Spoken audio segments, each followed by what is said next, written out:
Good morning, good afternoon, good evening, ladies and gentlemen.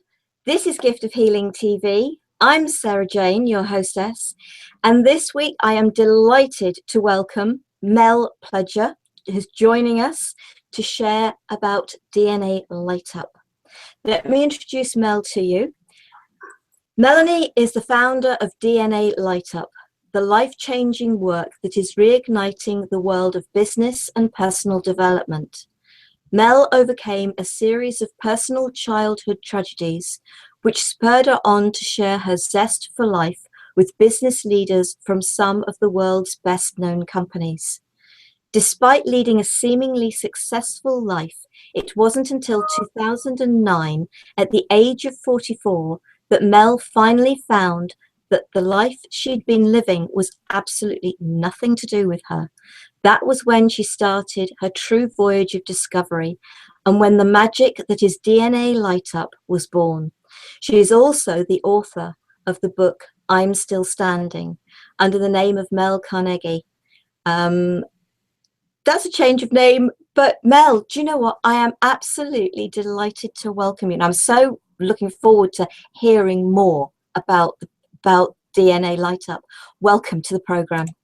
Thank you so much for having me, Sarah. I'm really excited to be here, and hello to everybody who's joining us now and who sees us later on the film. It's an absolute pleasure. Mel, let's start by share a little of your story, possibly how DeNA Light-Up came about. What happened that this sparked? Sure.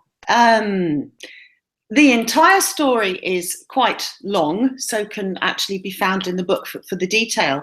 Essentially, I had a series of challenges growing up, big ones, not little ones. So father died when I was 4 very suddenly, mother when I was 16 equally suddenly. We went, had a little sister, we went into abusive guardians. I mean, you name it, it just kind of kept rolling. But my mother had always told me that there's something more to life. And I hung on to that, Sarah. I hung on to it. And it led me down the path of coaching and personal development, starting off by becoming a Louise Hay trainer to make sense of my life and to help others. That was my reason for being at that time. And I was running a very, very successful training company, married to my soulmate, and to all intents and purposes was living this incredibly successful and fulfilling life.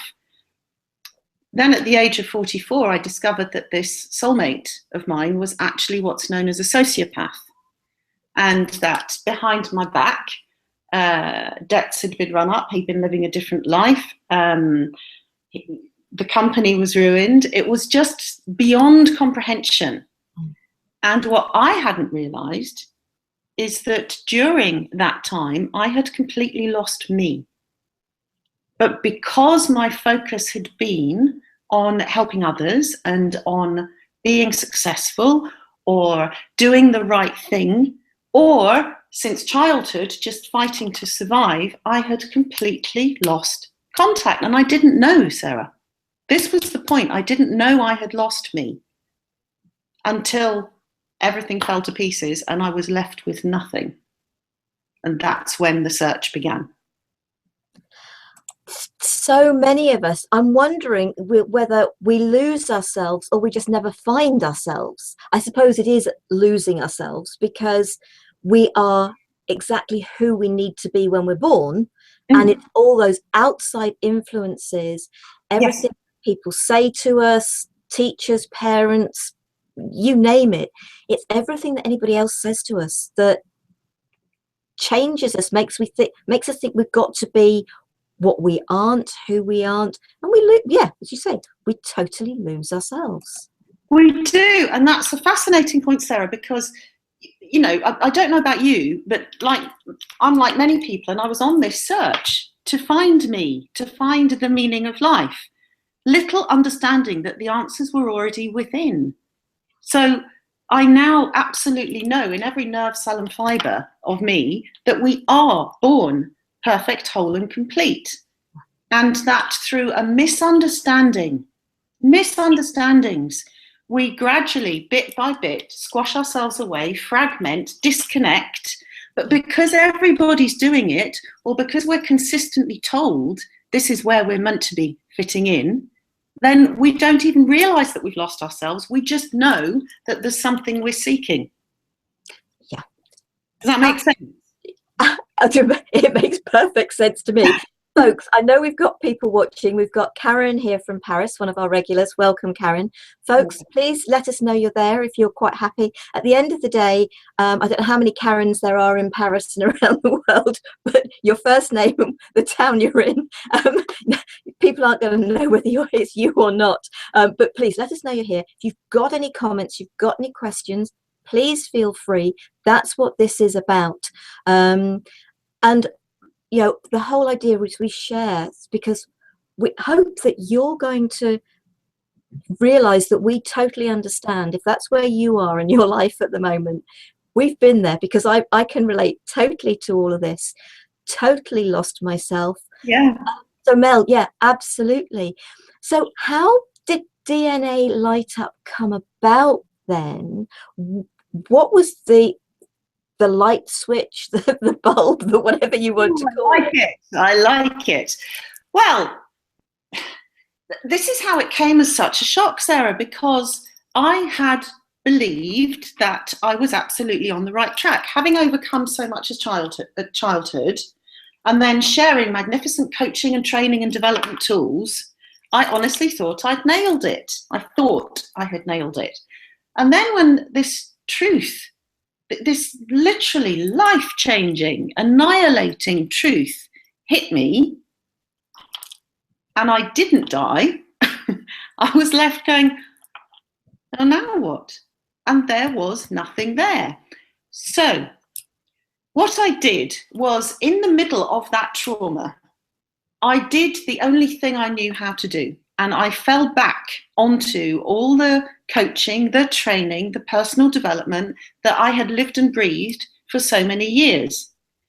And it was in the middle of that trauma, Sarah, that something happened. You know, it's all well and good, me knowing this stuff and sharing it with others. But actually doing this stuff when I was in the middle of the rubbish, I found something in me. And I found something within me that I didn't know existed before. And when it first happened, it was a shock, to be honest with you. And I had no comprehension of the far-reaching ripple effect that this would have. Ultimately, though, what that thing within me did, it allowed me to get through and survive and heal from a situation that actually threatened to destroy me on every level. Does that make sense? And that thing that I found, I now understand, was me. And that thing that I found that was me was there all along. But because I had been looking externally for validation, even from school, you know, we've got to get the right spelling test results. We've got to be able to do maths correctly, even sing good well enough to be in the choir. We start all this judgmental stuff. Creativity is stopped in order for us to fit into boxes. And I'm not saying it's done with any malice. I'm just saying that I have learned that through misdirection, through misunderstanding, we've just been looking in the wrong places for what's here all along. Absolutely. I don't believe parents, guardians, teachers are trying to hurt us. I really don't believe they're trying to hurt us. The trouble is they are following the old rules, the old guidelines of saying, you've got to think of other people first. You mustn't think of yourself. You know, the last person you should think of is yourself. And we're not taught to take care of number one. We're taught to take care of everybody else, and that if we take care of ourselves, it's selfish. And that couldn't be further from the truth. Spot on. Spot on. And I see so many beautiful, caring, loving people in this kind of field, people who would like to be in this kind of field, who are so focused on looking after other people without being able to look at self first, because exactly of what we've been taught. Yeah. And it's just a misunderstanding. And by which I mean, if you remember that just a few years ago, relatively few years ago, it was absolutely known, common fact, that the earth was flat. And that if we go to the edge, isn't it? So it was like, well, yeah, of course that's a fact. It was also a fact that if we go faster than 25 miles an hour, we can't do that, we're going to explode. So it's simply a misunderstanding, and there's more. It's true. And there's more and more of us are feeling, recognizing, at least now we're able to feel the loss, the bit that we're missing. At least we're beginning to seek. And I'm on a mission to share what I've learned, so that people can find what they're looking for. And what we're looking for is ourself. Truth be told, it doesn't matter what you call it. I'm looking for my life path, my purpose, whatever. You actually, at the end of the day, all you're doing is looking for yourself. Stop looking without, start looking within, because everything, all the answers to your question, everything you require is already within you. And it isn't about being taught, it is about remembering. We don't have to learn anything. It is just about having a nudge, a guidance that helps us to remember all that we already have within us. Exactly. And yet, when we believe we have to learn the next thing, learn the next technique, follow the next ritual, whatever it happens to be, then each time we're denying who we already are. And you're absolutely right. I love chatting with you, Sarah. I always do, because we always already have it. Yeah. This is the beautiful simplicity. And it's just remembering that and accepting it. Yeah, absolutely. It's also realizing that actually we don't waste anything. It is never a waste of time to go and learn something new. All the Hay House work that you did, everything that you've learned, everything that I've learned, everything that everybody else has learned and done, every single thing is useful. There is an aspect, even if it is learning what not to do. Well, I'm so pleased you said that, actually. Thank you. Because through all of this and over the past few years, I have also now fully understood and fully accepted, not from a pretense level, but fully accepted everything that happened in my life, even some of the really terrible things, you know, because I understand, and it brings an acceptance that I can't put into words. To me, and those who've already know my story, then you know the stuff that's happened to me as a very young child. And I wouldn't change a single thing, not the minutest little thing that has happened in my life, because I wouldn't be here now doing this. I wouldn't feel the way I do about life if I hadn't gone through all those insecurities, the feeling unloved, unwanted, not good enough, all the rest of it. Well said. Because if you changed anything, you wouldn't be here now. Well said. Well said. And everybody can do this. It is just valuing. They say you never know when you're being lucky. And you had a wake-up call. I've had a wake-up call. Folks, you there watching the program, you may be in the process of your wake-up call. It feels horrible. I'm not going to swear, but it feels horrible while you are going through it. It feels the worst. You can't believe what's going on. You can't see a light at the end of the tunnel. And we're bringing that word light back in again here. But there is. And when you come out the other end and you realize, and I think it was Neil Donald Walsh that said, When everything appears to be falling apart, perhaps it is falling together. Do you know, you've just given me goosebumps, because that reminds me, it was one of my darkest, when I was going through the darkest time. And bear in mind, I was on my knees emotionally, spiritually, financially, physically, every single level. And I was up in my bedroom, and it was one of those days when it was just like, I cannot get out of bed. I can't. And I felt terrible about that, because I had a small son. So I had dropped him to school. Then I'd just gone back into bed, and I was like, no, I'm staying under the duvet. I cannot face anything. Everything has gone. Then I held my breath. And I suddenly realized that actually I've got the choice how long I hold my breath for. Whether it's for a couple of seconds or half a minute or a little bit longer. And that in itself started a chain reaction, because then I decided, well, I can make a noise if I choose. I can make a big noise or a little noise. And little by little by little, I began to understand what I did have control over. And it became, in that very moment, it became a game. And I realized, well, I can get out of bed or not. I can decide how many steps I take to the bathroom or not. And little by little by little by little, I began to shift things simply by shifting my own focus.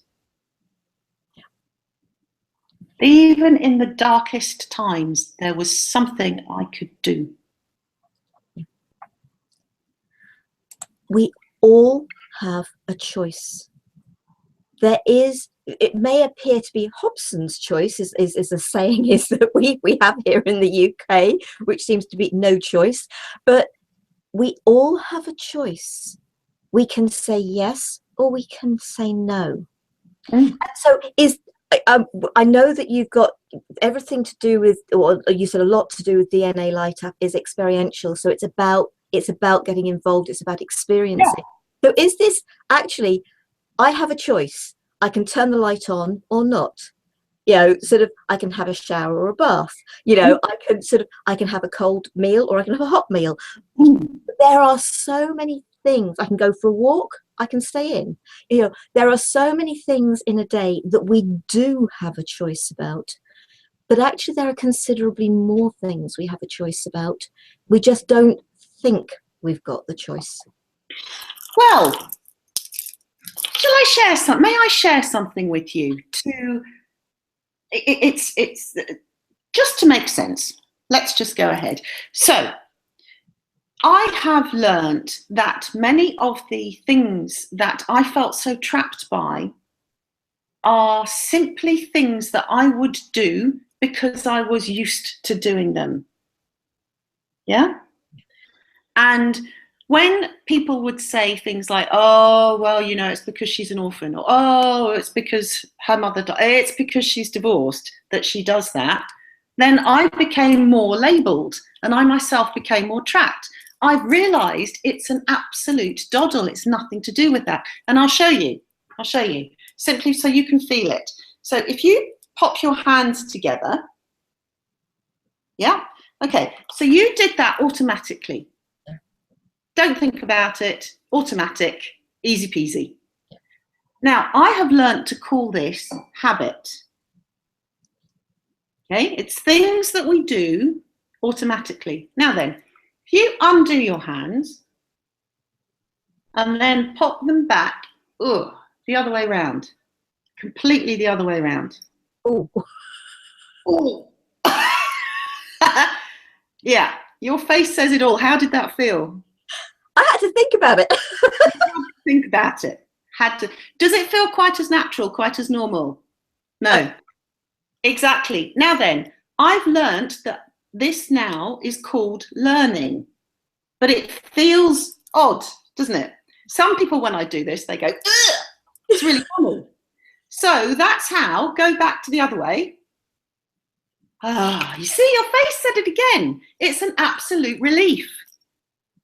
So this is why we do habit. It has nothing to do with low self-esteem or inability to do something. We're beautiful, innocent human beings. We do this.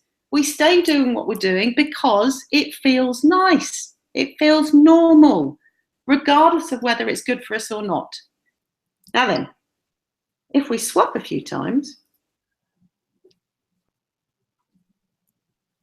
your face is changing again. So now what's happening? Still having to think about it. Does it feel as different?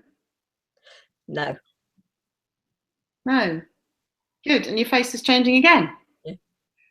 Now, I call this practice. So for those people, I won't even call them people, for those methodologies that suggest it takes things like, 31 days to change a habit, or habits are really hard to get out of. No, they're not. Once we understand why we do it, they're not. That's part of the choice that I understood, that freed me, that I'm now on such a mission to share with others. Yeah. And a habit is just a learned behavior. And so much is a learned behavior. You learn, or you think you've learned, that you're not lovable, that you're unwanted, that you're not good enough. Yes. All those negative things are because of little comments made to you as a child. Oh, don't be so stupid. Oh no, you're no good at doing that. Don't bother. Lots of little comments that may not appear much to the adult, but have such a devastating effect on a child. And that is perpetuated as we get older. As we get older, we're taught to focus on, well, what do you want to be? Where would you like to go? What are your goals? So then we believe, well, I've got to find the right partner, the right house, the right car, the right job. When I've done all that, when I've lost that extra 10 pounds, then I'll be all right. Yeah. Then I'll be happy. So we're perpetuating that we're not enough. And we're perpetuating the belief that by focusing on external goals, we're going to achieve what we don't have. Yeah. Little realizing we already do. So it's a matter of doing it the other way round. Yeah. It's just back to front, that's all. So understanding about moving from the inside out rather than the outside in is what makes all the difference. Karen says, brilliant example, thank you. So there's that for you. Thanks, Karen. Really, it's about getting away from the material, because so many people, practically everything you talked about there was materialistic.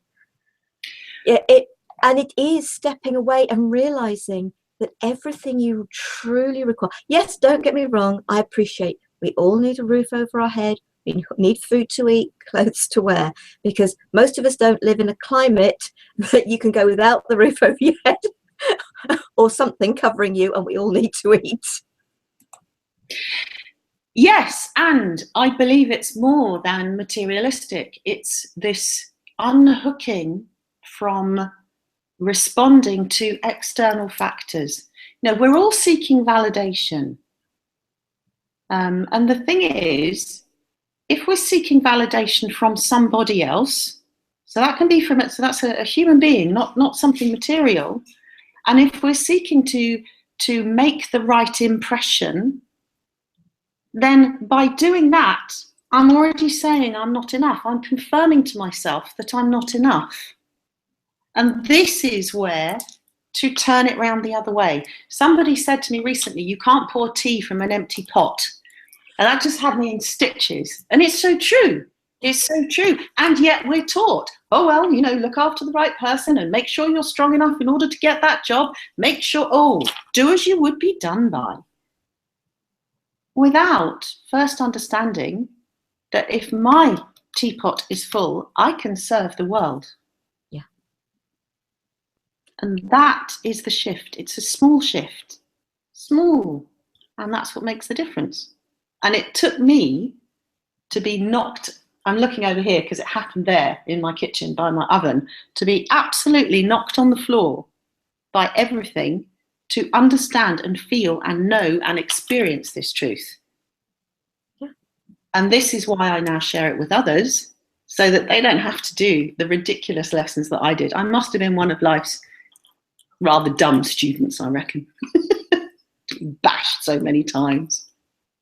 No, no, absolutely not. Because the way I see it is that the experiences we have are our greatest gifts. Because the best way to share and to help others is to have gone through it yourself. Those of us that have, there are so many new techniques coming out at the moment, and I've had several of them on the program, and I'm sure there are way more, including the DeNA Light-Up. There are so many new techniques. That is because every single one of those people has gone through experiences that have awakened this within them. I believe the gifts of the experiences have been given to them for them to bring the gifts that they are here to bring. I agree with you. I agree with you. And I know as well that the work that so many of us are bringing forward, and there's a whole heap of us now, it's a very exciting time, and it's a necessary time as well. So what so many of us are bringing forward are helping other people so that they don't have to go through stuff, because not everybody has chosen to be somebody who shares this stuff.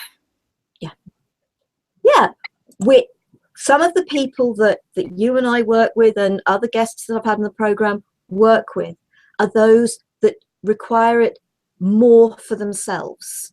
It's not about what they then go on to share the way we are. But there are going to be those people that we will work with that will be coming up with their own techniques. They will merge some of the things that we do with other things, and they will create their own techniques. This is what it is all about, because there is somebody that is right for everybody that can help them when they are ready. Totally agree. And this beautiful sharing that I experience so often now, Sarah, like for example with you, when we all share and contribute and collaborate together, we make this platform can find help that they're looking for, whatever it You're frozen on me. Mel, you're freezing on me. Can you repeat that last bit when you unfreeze? Am I still frozen or am I back? I'm hearing you now. Okay. I'm not sure. When did I freeze? We were talking about the sharing, the fact there are so many, and the platforms.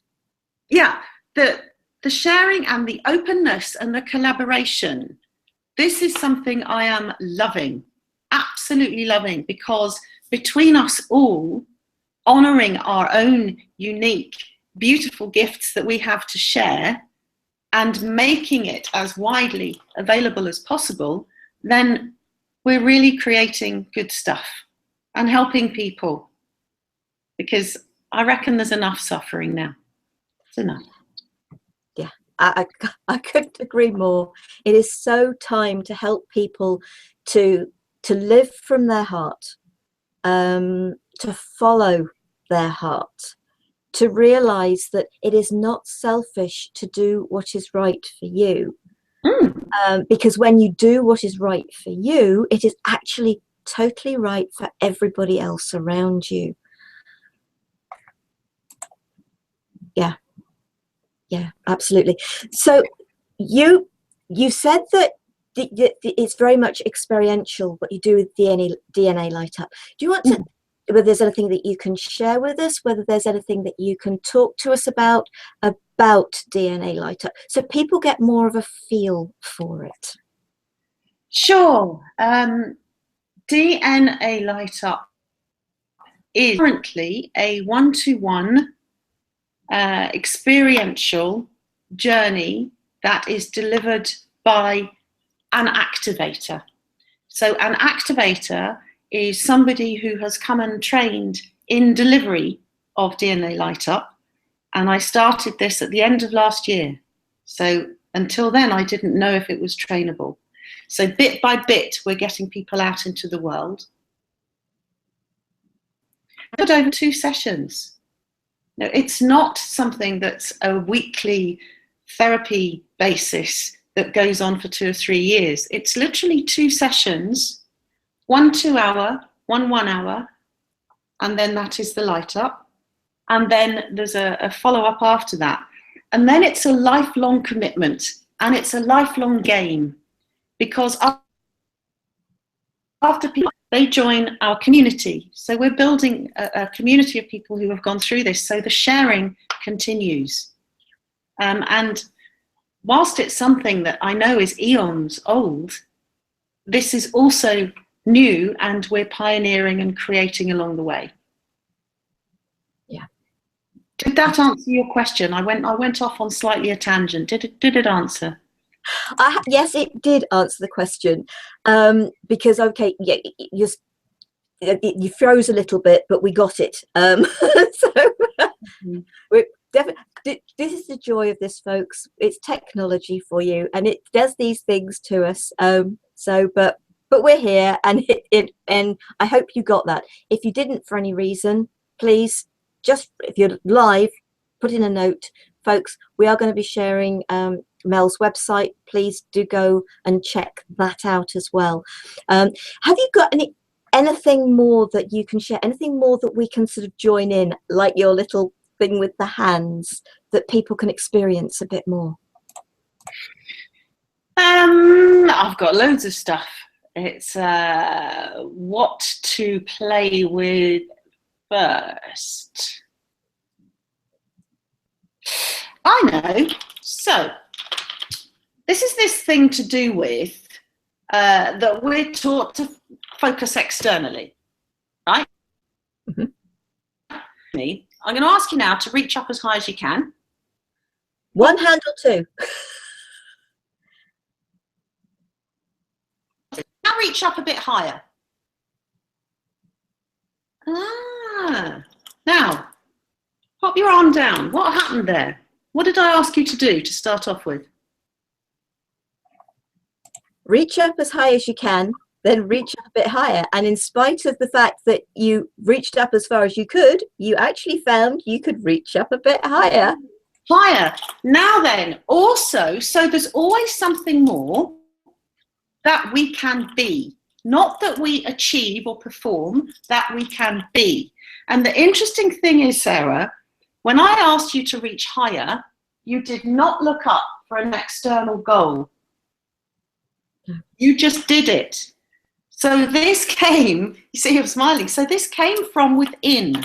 Yeah. And the more and more we can understand this, the more and more we can feel this and start to play with this reality, the more fun life becomes, the freer we become, the fuller we become, and the more we can share all the good stuff. Life is a journey. It's our journey. It is for us to live, not for somebody else. No. To try for through anybody else. And it is for us to have fun. It isn't about all work and no play. You don't grow old because you stop. Hang on, you don't grow old. You don't stop playing because I always do this. I do it every time. Shimmy through. You don't stop playing because you grow old. You grow old because you stop playing. True. It's true. It's true. It's true. And do you know what? Since I've tapped in and found who I am, I feel I'm becoming younger and younger and playing more. and achieving more and being more. It's just so different from what I thought I was doing right. I really, really thought I was doing things right, Sarah. I did. And it turns out I had it the wrong way round. And thank goodness for everything that happened that I found the way. Thank goodness. But you weren't doing anything wrong. No. I think people need to get away from this wrong and right. Yes. Because there is no such thing as wrong. It's an experience. It is an experience. And it was my I was doing the best I could with the materials I had, with the experience I had, with the knowledge I had. So there's no blame. It turns out, though, that without knowing it, my focus had been in an area that wasn't going to bring me what I was seeking. And I didn't know that. So I wasn't wrong. I'm not to blame. It's just a misunderstanding. And when it all clicks into place, life becomes different. The most powerful techniques to me come from those people who have lived the experience of them. I agree. What you bring, what I bring, what others of my guests bring, because of our experiences, because we have used and we know that what we bring works because it's what has worked for us. We aren't sharing other people's stuff without necessarily using it ourselves. Yeah, this is, to me, maybe this is where, personally, my own journey with Reiki was the perfect start. The first person you treat is yourself. Yeah. To me, with any technique, the first person you should work on is yourself. Because if it doesn't work for you, how can you truly share it and help others?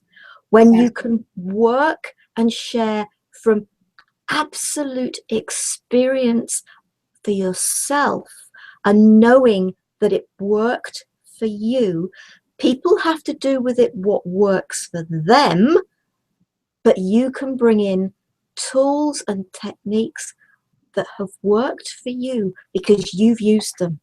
Absolutely. Absolutely.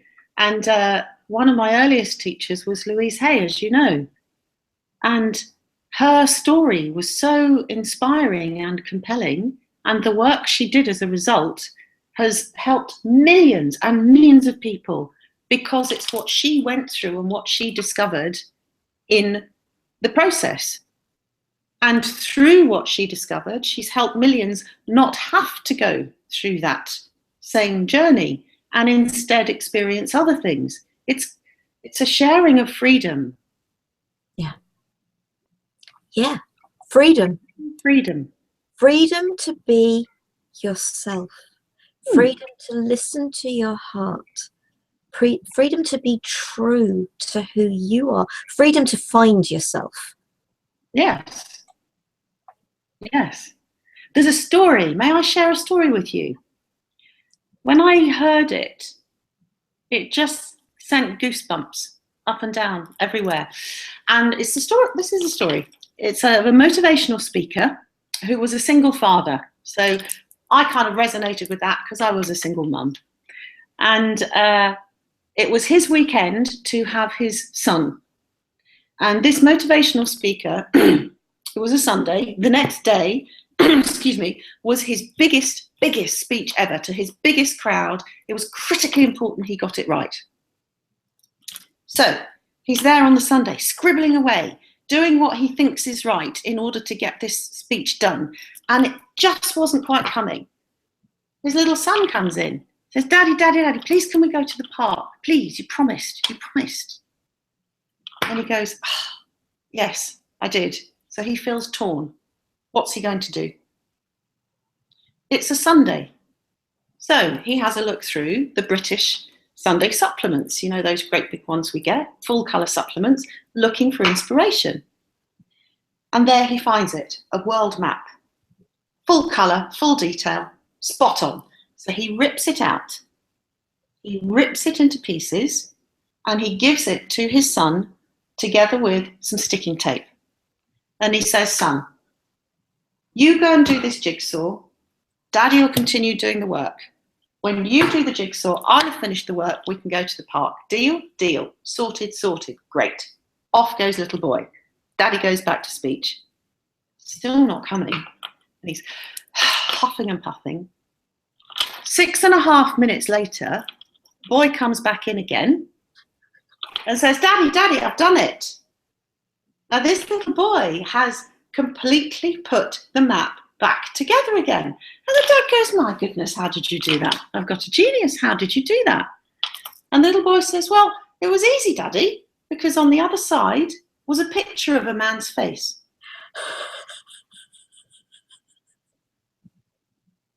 Now, that resulted in that moment resulted in the most powerful speech that man had ever given, which is the lesson that I have finally understood, which is when the man is right or when the woman is right, our world is right.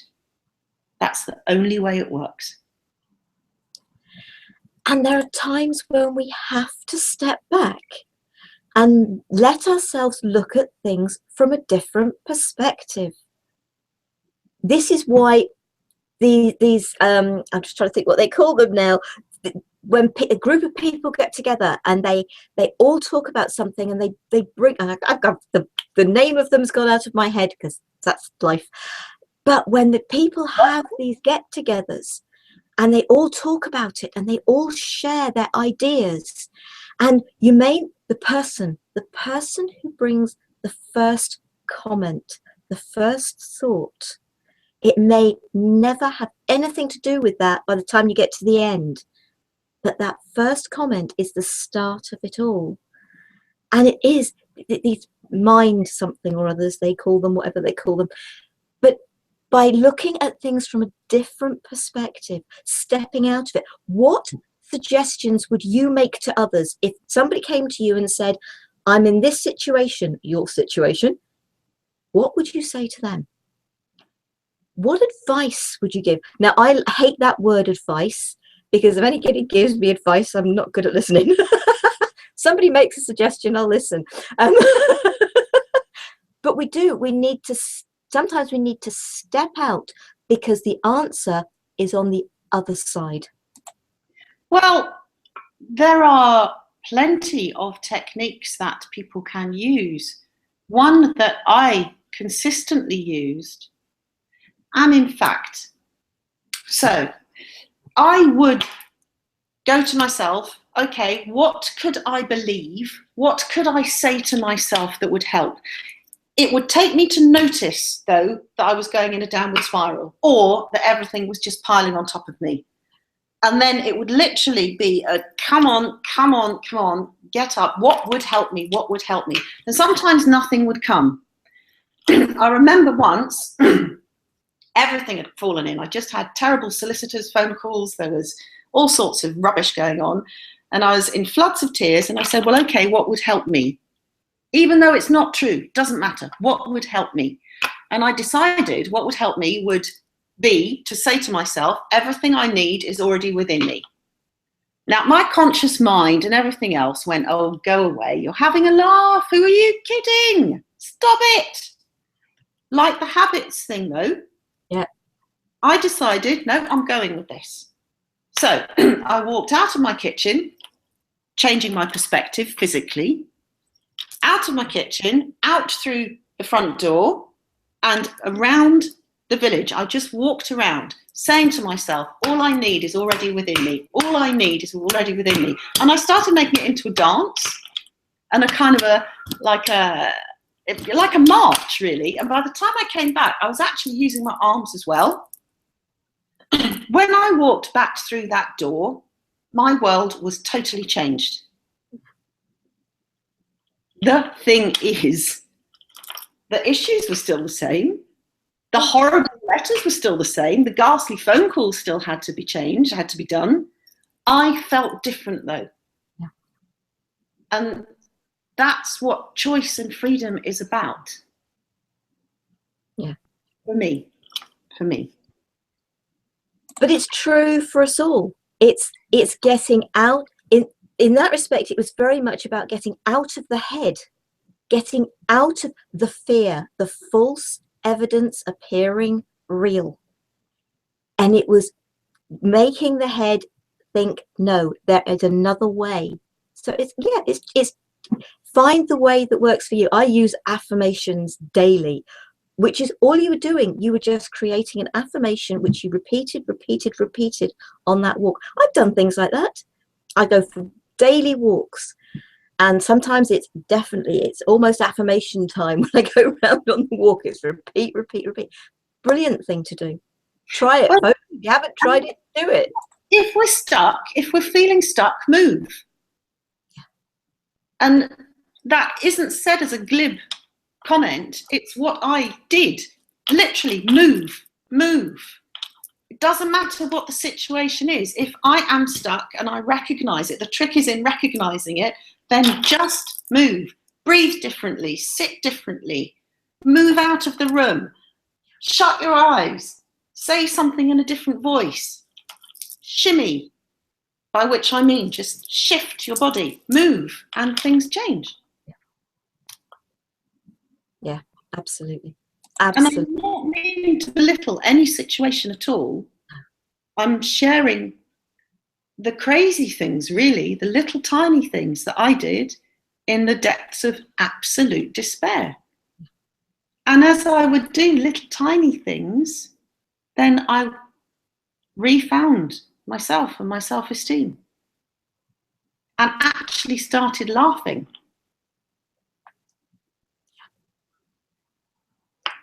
Yeah. I know you know what I'm talking about. I think everybody does, because the laughter is the best medicine. That's fabulous. Breathe and laugh. Yes, and move, even if that movement is just that. Or I can't do it, but hey, she's got it. By George, she's got it.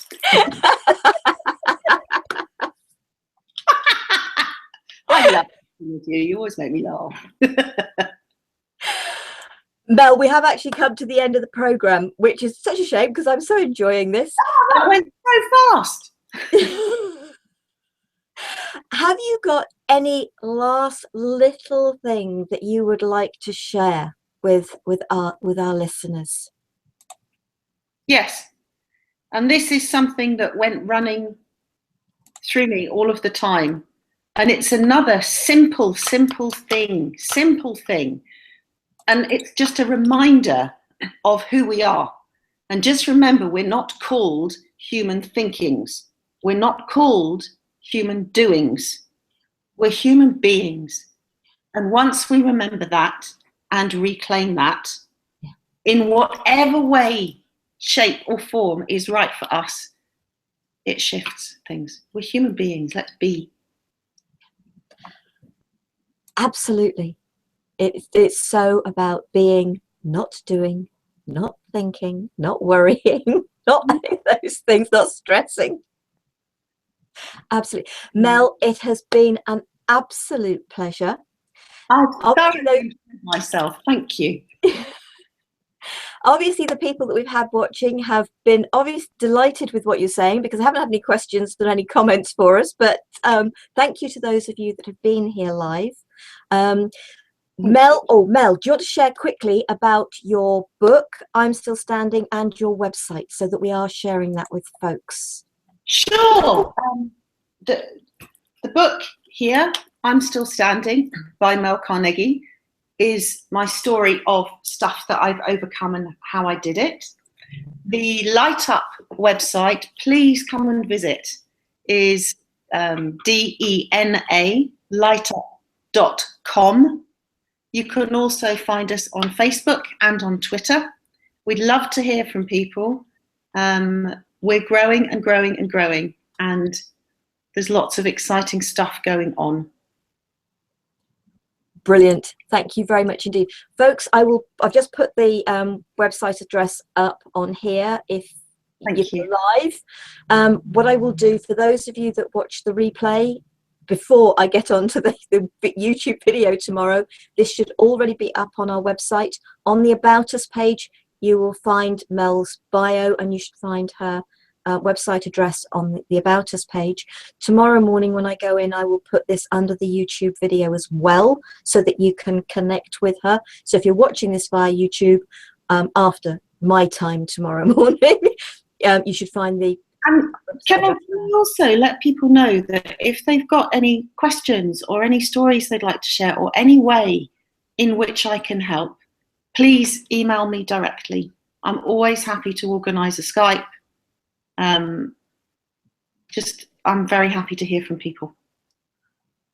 Brilliant. And they can do that through the website?